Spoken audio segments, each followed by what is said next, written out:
A decades-old tragedy, a family struggling to solve a mystery, and a local Catholic church that refuses to help unless a court orders it to. So the family has filed a lawsuit. They're not asking for money. They're asking the church to help bring their lost baby home. Here's Fox 9 investigator Trish Van Pilsum.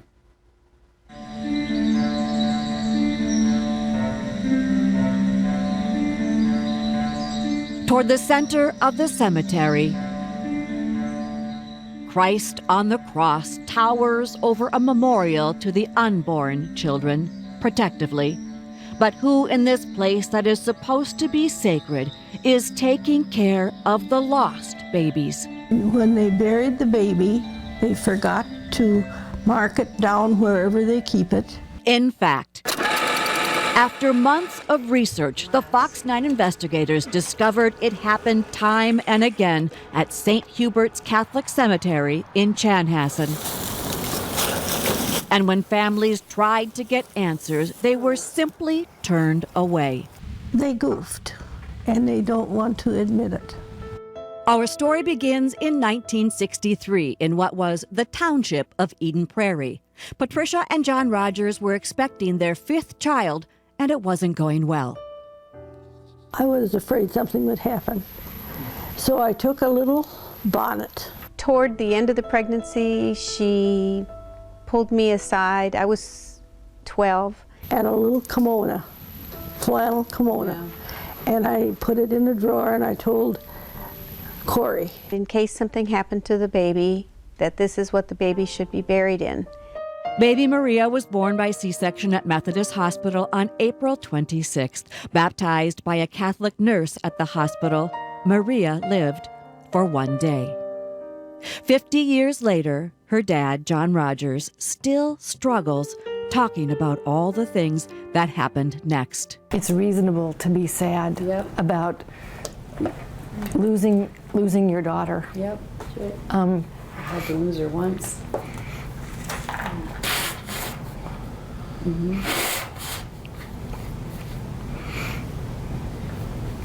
It'd be nice to bring her home. In 1963, the Rogers young family belonged to a nearly 100-year-old church, St. Hubert's, in nearby Chanhassen. A church publication from 1965 shows John Rogers was active on the trustee and finance committee. Yeah, I'm back here someplace. He served many a chicken dinner, worked hard for that church, but when it came time to bury his infant daughter, he was told tiny Maria's body could come no further than the church vestibule. She was not allowed in the sanctuary. I couldn't figure out why, but I mean. John carried his own daughter's casket to the cemetery from the church. Maria had no funeral. He placed the casket in the grave himself. His children were with him. They could not afford a marker. And the priest did not come to say a prayer? No. The priest was Father Furman Weber. What did you think about that at the time? Well, I guess, we were in kind of shock of the whole thing. But I didn't think, I didn't see why he didn't show a little more compassion, but. But that, the family says, was not the worst of it. When the Rogers inherited a family plot in a different cemetery in Eden Prairie, where John's grandparents were buried, they decided it was time to bring Maria home, to the place they themselves would lie one day. He's a lone one out there. And why shouldn't we have the right to do that? But when the Rogers approached St. Hubert's about moving Maria's body, they discovered Maria was lost. According to this email from the church, now in a new location, the cemetery also couldn't locate two other babies. They should find her. That's their job. This is so sad. John Rogers remembers the priest told him Maria was buried in what was called the baby area. We've always thought that Maria is here.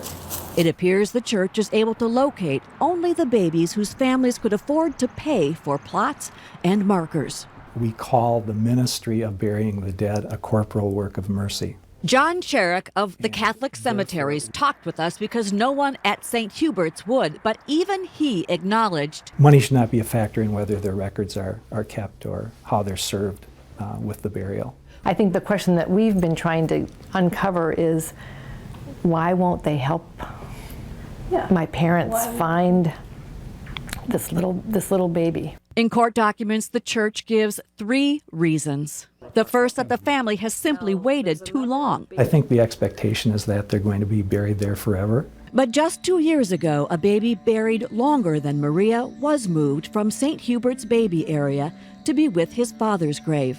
The second reason? That they have no idea where Maria is. The family asked the church to use ground-penetrating technology. The church refused. We're sending an electromagnetic signal down into the soils. So we did. Bouncing off objects below. Scott Vaqueras of National GPR, or Ground Penetrating Radar, volunteered to scan the cemetery's baby area. He found 2 interesting things. We do have a possible burial at this location. A burial vault that appears much too large for just one baby. So you have found something on both sides of this headstone. Correct. The Rogers family would like to know if it is 2 vaults buried together. And there is something else. In this area, approximately 2 feet deep. Something worth further investigation. It's the size of an infant vault. Can't discount it as a burial, but we can't confirm it without excavation. Although the radar detects nothing else around the spot that would be disturbed, the church refuses to even dig alongside this object to see whether it is a vault or just a rock. Third, the church has said digging could interfere with the graves of the 2 other lost babies. St. Hubert's told the Rogers they would not contact the families of those babies to inform them their babies were lost or to get permission to search for Maria. The Fox 9 investigators spent weeks And look at ages. searching tens of thousands of death records from the 1960s, looking for babies buried in the same cemetery. We found the death certificates of the 2 missing babies.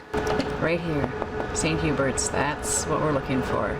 And 2 others the church didn't even know about. Okay, this is John Rogers. We're from Chenassen. The Rogers reached the families of both babies. Into the baby section. Okay, well, that's where ours was, too, but... One had no idea the church had lost track of their baby's grave. The other tried in the past 5 or 10 years to find their son's grave. They said St. Hubert's wouldn't help them either. Crazy mixed up deal. Jeez. Neither family could afford to buy a burial plot. Don't feel bad about it. I mean, we were scraping the bottom of the barrel, too. Father Furman told one family he would bury their 3-day-old in another person's grave, not a relative, just some other parishioner. They don't know who. It wouldn't be a standard practice here. I mean, a baby is entitled to its own plot, even if the parents can't afford it, right? That would be the assumption I would make, yes. Both families gave the Rogers permission to search for Maria. She says, go ahead and do what you got to do. Even if it meant disturbing their babies' graves. Well, we're making progress. Would you give me some hot coffee? It is as hopeful as we have seen him. We're not alone on this. It'll flop right out.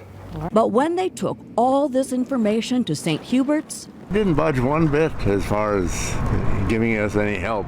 in fact, now St. Hubert's says it has no idea of how many lost babies are buried in its cemetery. It doesn't feel like the babies were treated very respectfully at all. It just feels like they're thrown in kind of willy-nilly and let's not keep track of them. And that whole idea of the sanctity of life is lost. For John Rogers, this is getting urgent. We're getting up there. Our time is getting shorter. And they want Maria waiting for them. He thought we were bringing her home. He thought we were getting close. In the family plot. His wish was to have her there and for him to join her. And it didn't happen that way. What happened instead? He had a heart attack and then he died.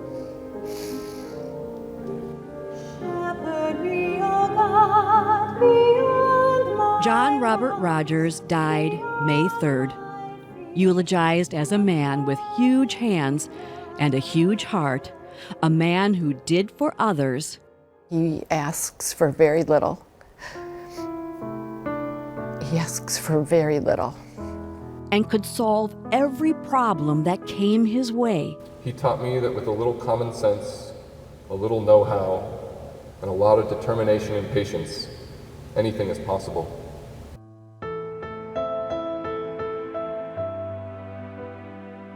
But it wasn't enough to convince the church to bring Maria home. God didn't fail him. The church failed him. He would have felt differently, he told me, if the church had even tried. We're told record keeping at St. Hubert's wasn't atypical of Catholic cemeteries in the day, but every other kind of private and public cemetery we called said they've always kept track of unmarked baby graves, one saying, "Oh, goodness, yes, goodness, yes." A friend of the family has set up a Bring Baby Maria Home Facebook page. We'll link you to it at myfox9.com. I'm Trish Van Pilsum for the Fox 9 Investigators. Moving. Sad story.